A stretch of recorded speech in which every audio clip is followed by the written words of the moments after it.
Y a partir del día de hoy, el alza del IVA es un hecho, sube al 15% y esta se pagará entre mimos al Fondo Monetario Internacional, como todos sabemos, menor consumo de los hogares y la inseguridad jurídica. La subida de este impuesto al valor agregado encarece los precios, sí, y golpea el consumo también, pero permite que el Estado tenga, entre comillas, más recursos para pagar una millonarísima cuenta de atrasos. ¿Y esta medida será definitiva? Desde este 1 de abril del presente año está en vigencia la subida del IVA del 12 al 15% y esta medida aprobada dentro de la Ley Orgánica para enfrentar el conflicto armado interno, la crisis social y económica, entre comillas, tiene implicaciones buenas, malas, feas para la economía del Ecuador. ¿Qué tiene de bueno? Actualmente existen proveedores del Estado como los pequeños productores de leche, sobre todo en la Sierra Centro, que llevan al menos 3 meses con pagos atrasados desde el gobierno. Estos pequeños productores ya estarían debiendo incluso servicios básicos y han caído en mora con los bancos y cooperativas. La subida de este impuesto al 15%, que en este 2024 genera 1.071 millones de ingresos, de dólares adicionales para el fisco, debe servir para ir pagándose al menos en parte la millonaria cuenta de atrasos que se vienen arrastrando desde el 2023 y esta se sigue acumulando cada año. Este año. Además, si es que el gobierno de Daniel Noboa juega muy bien sus cartas, la subida del IVA abriría las puertas, las puestas de crédito externos del Fondo Monetario Internacional, FMI, y otros multilaterales que también pueden aliviar la grave crisis de falta de recursos en el sector público. En este contexto, de acuerdo con Fausto Ortiz, exministro de Economía, las autoridades gubernamentales pueden amortiguar el golpe de la subida del IVA inyectando lo más pronto posible los ingresos recaudados en la economía real, pagando primero a los proveedores más pequeños y a los que generen un mayor impacto social, además de invertir una obra pública y seguridad. La clave es que se establezca donde son mucho más prioritarios los recursos, tomando en cuenta que las ventas en la economía han caído desde julio del 2023 y sectores como los gobiernos locales y el IES están entre los que más pagos atrasados esperan del Estado. ¿Qué tiene de malo? Lo malo es que la subida del IVA implica inevitablemente un aumento en precios finales de los bienes y servicios en la economía, al igual que en junio del 2016, cuando el expresidente Rafael Correa subió el IVA del 12 al 14, que fue temporal. La economía ecuatoriana recibía la nueva subida del IVA al 15% con un escenario de recesión y caída en las ventas. Los bienes y servicios más caros profundizarían esta recesión, al menos al inicio. Al menos al inicio se proyecta una caída adicional de las ventas de entre el 4% al 15%, sobre todo en compras no prioritarias del día a día como vehículos, electrodomésticos, salidas a restaurantes, entre otros. Si es que se analiza lo que pasó entre junio del 2016 y junio del 2017, es decir, un año, la subida del IVA generó un ajuste inmediato en los precios durante el primer y segundo mes de vigencia, pero luego de la inflación tiende a estabilizarse e incluso a bajar debido al menor consumo de los hogares. Uno de los puntos más críticos y que además de esto podría tener un mayor impacto en los precios de productos de primera necesidad es la subida del precio de los combustibles que están gravados con IVA.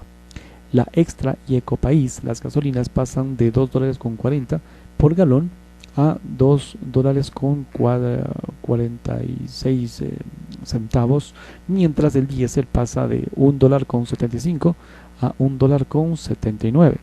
La tarifa del transporte público no varía, pero los fletes de los camiones con productos e insumos sí. El precio final del cilindro de gas subirá 5 centavos. Un medio masivo, La Hora, publicó una nota explicando cómo las familias pueden protegerse sus finanzas en este escenario y algunos ejemplos de la variación de los costos con la subida del IVA.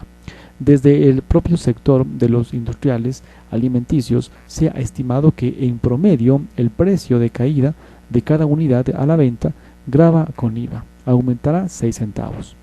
De los 359 productos que conforman la canasta básica, apenas los 154 de mayor consumo tienen cero IVA. El mayor riesgo para los consumidores es la especulación. Sí, desde el gobierno, tanto local como nacional, ya se implementan operativos de control en este aspecto. Lo feo. El IVA, manejado políticamente, la ley orgánica para enfrentar el conflicto armado interno, entre comillas, la crisis social y económica, permite que solamente con el respaldo de un informe del Ministerio de Economía, el presidente de la República pueda cambiar la tarifa del IVA desde el 13 al 15% cuando él considere necesario.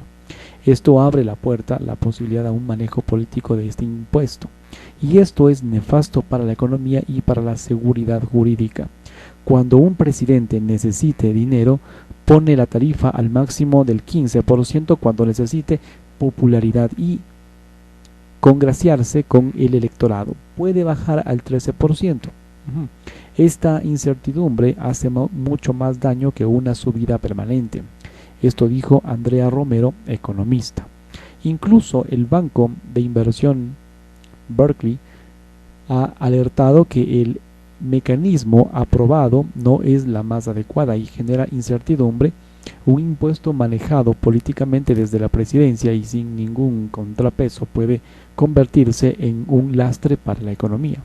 A esto se suma que por la manera en que se aprobó este mecanismo de fluctuación política y los impuestos temporales, toda la ley orgánica para enfrentar el conflicto armado interno, la crisis social y económica, esta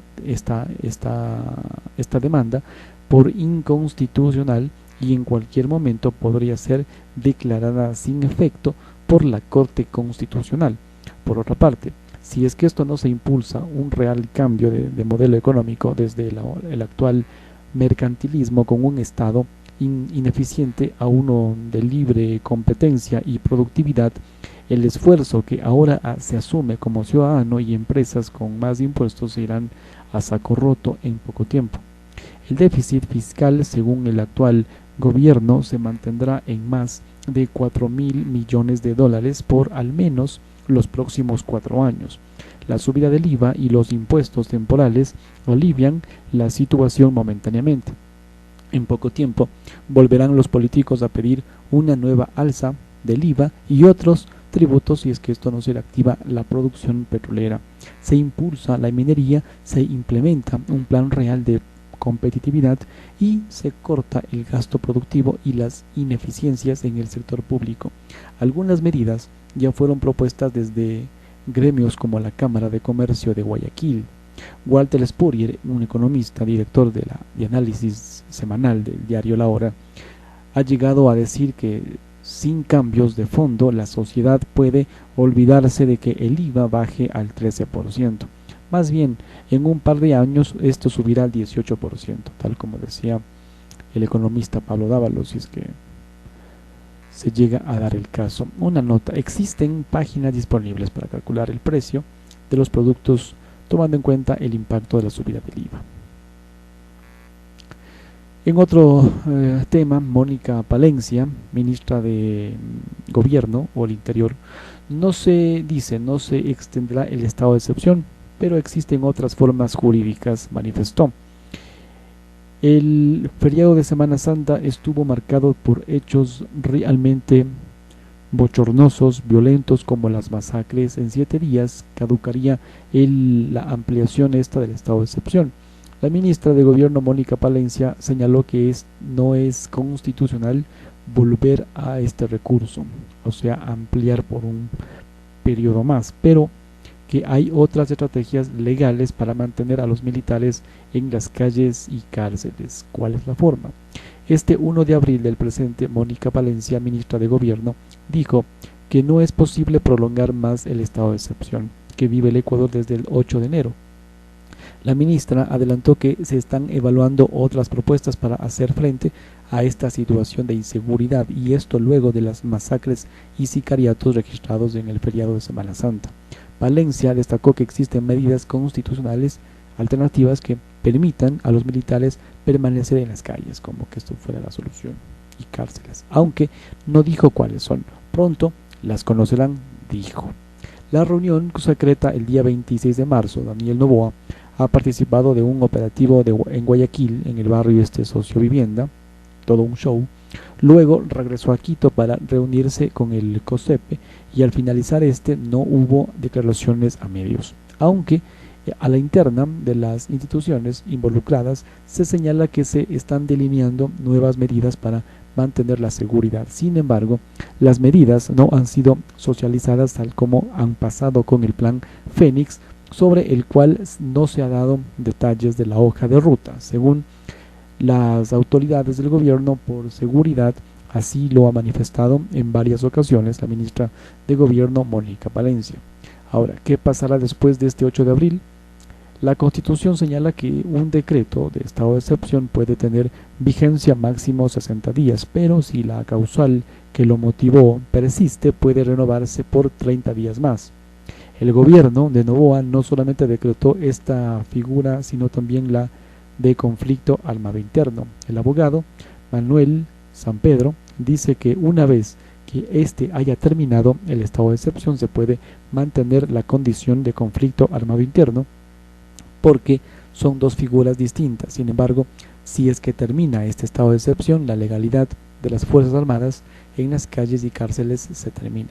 Cualquier estrategia que tenga en mente el gobierno puede ser calificada de inconstitucional, señaló Sampedro. Almeida dice que al ser conflicto armado interno, bueno, una causal del estado de excepción debe terminarse, pero que no sería novedoso que luego del 8 de abril se busque decretar otro estado de excepción, lo cual sería un abuso de la ley, tal como hizo Guillermo Lasso, quien quemó la figura de estado de excepción.